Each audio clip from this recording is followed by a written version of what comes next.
আনি দিন খাই আমার কয়টা টাকা ছিল সব পুরে ছাই হয়ে গেছে, জিনিস ছিল একখানা পাওনি। আগুন যেমন দেখছি যান বাঁচার ফরজ, আমরা সবাই বাচ্চা নিয়ে পালাম দিছি, কোনো কিছু বাইর করে নি। খালি লোকের পুরোনো কাপড় ছাড়া আর কিছু বাঁচাতে পারে না।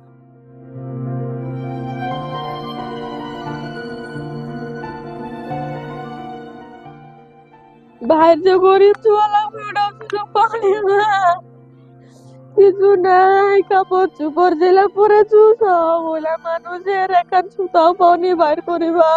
চুয়ালা খালি কুনা মতো লেনে বাইরে দৌড়াই চুগে, এমন আগুন লাগে যে দিন আনি দিন খাই আমার কয়টা টাকা ছিল সব পুরে ছাই হয়ে গেছে, জিনিস ছিল একখানা পাওনি। কে যে কি হচ্ছে, টাকা পয়সা সব চলে সার হয়ে গেছে।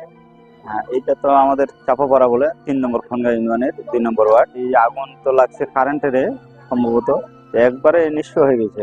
খালি লোকের পুরোনো কাপড় ছাড়া আর কিছু বাঁচাতে পারে না। আমার পরনের কাপড় ছাড়া কিছু নেই, 9টা বাড়ি মোট, টোটাল 9টা বাড়ি পুরা গেছে।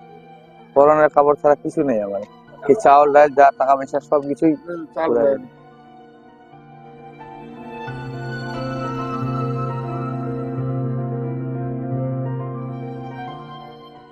আগুন যেমন দেখছি যান বাঁচার ফরজ, আমরা সবাই বাচ্চা নিয়ে পালাম দিছি, কোনো কিছু বাইর করে নি, কাপড় চুপড় কিছু নাই। খালি পুরোনো কাপড় ছাড়া। পুরোনো কাপড় যেগুলা ছিল ওগুলা নিয়ে খালি বাইর হয়েছি, আর কিছু নাই। টাকা পয়সা যত চাল টাল যত ছিল, মুরগি টুরগি হাঁস সব জলের খার হয়ে গেছে।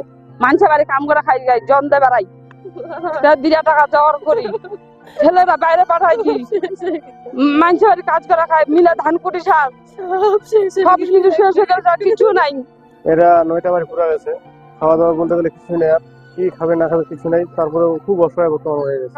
সব ক্ষতি হয়ে যায়, আমার কিছু বাঁচা আমার ক্ষমতা না, আমার যেগুলো পেরেছি ওইগুলাইছে, আমার নিগুলা কিছু পারিনি, আমার মেয়েটাও নিগুলা পারেন, আমিও পারিনি। আমি যেমন শুনছি আগুন তো আমার বাইরে গেছি, আমার নিগুলা কিছু সুযোগ পাইনি। আমার স্বামী ঢাকা গেছে, বাড়িতে নাই যাবার 10 দিন,